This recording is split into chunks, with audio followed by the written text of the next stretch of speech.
Good afternoon and welcome to the afternoon late night show with your host Jackson Piercy.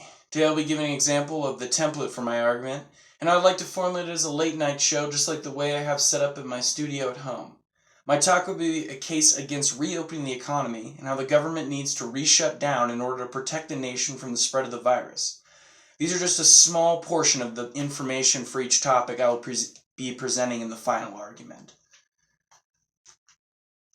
There are three main reasons why the country must be re-shut down. Firstly, according to the CDC, there are a massive spike in southern states such as Texas and Florida. The second is the dramatic overburdening of the healthcare system and how hospitals will not have enough beds, doctors, or medical equipment to be able to effectively treat the virus. The final area is the economic impacts the virus will have on the general population, including not being able to afford rent, food, and other essential items.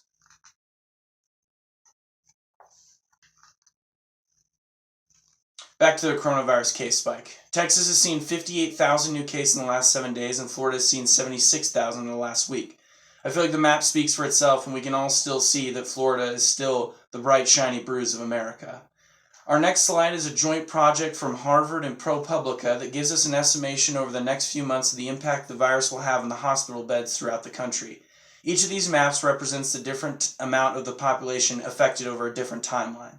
At the top, we see the population infected over 18 months, 12 months, and then finally 6 months. What this map indicates that the areas in dark red are places where hospitals cannot physically handle the amount of coronavirus cases based off their current capacity. And I think anyone can see that we still have a major problem on our hands. The final area we'll cover is how the coronavirus has affected millions of Americans, causing them not to be able to afford health insurance, food, rent, and day-to-day supplies that everyone needs. This image here is data from Kaiser Family Foundation, found in 2017. Almost 45% of Americans forgoed health insurance because it was too high. In 2020, this number has skyrocketed, and officials are having a hard time pinpointing exactly how many people are uninsured for the pandemic. Our final area is that the general public are upset because of the reopening, and that the officials, such as our president, have mandated going back to school. This caused an uproar against this idea, and millions of Americans are angry about how our brilliant leader has forgoed science to promote his own political agenda. Well, Mr. President, good luck with that. Just like a bear and her cubs, I would not want to step in the way of a mother and her child's safety. The breakdown is it takes all of us to keep each other safe, and sometimes the people we put in charge have a re-election or their social status to think about above our safety.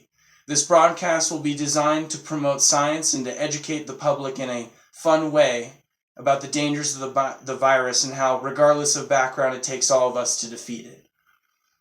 And now, I was not intending for this to be a group project whatsoever, and my priorities keep everyone safe and to stay socially distant. If anyone is interested, though, I could use some help writing some jokes or just some of the script, giving some oomph to it. But that's it. That was my pitch. Thank you so much and stay safe out there.